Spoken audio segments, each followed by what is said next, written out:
Firimoni. Bye. Urutonga munhu waende bwere ndande ngeko. Ndakudaidzeka ngani kwewo. Sorry. Kuite bwere ndande.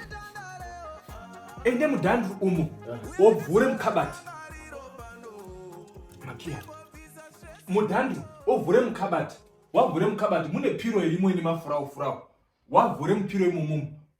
Pane bhurukwa rangu dema rakaputira kudai. Uvhure ipo papa. Pane plastic ripo uya nemabhisho aripo. Shuka yangu rukwira. Ndakamawerenga. Samboita. Doti. Hello, Pafon.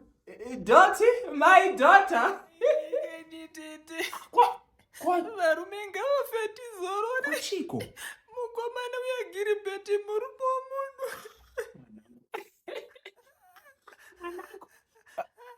Izwa terera iwe mwana chiterera ini tete wako nichitaura. Handiti ndonyedza takafambira last month idzi. Tichigeza tichitaura nemvura mubathroom tega tisina. Terera tete wako nichitaura. murume wamunhu here Muri saka pane wembudzi here.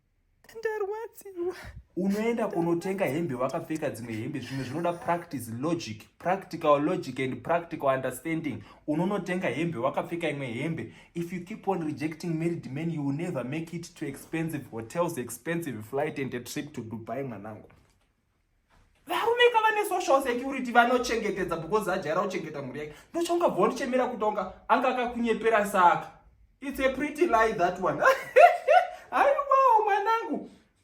Whilst you are waiting for the right one, do whatever you are doing with the wrong one. Uya ane benzi uyo. Tofira mbenzi imomo. Inyaya kuti wakasvika ndakura ndaitomuzama. Mwana, it's a white lie. Ukaona murume anyepa utakaro, it's a white lie mwanangu. Alright. Okay, Dotty.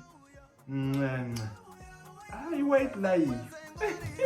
Kana nguwa yedu angariyo. Firimoni.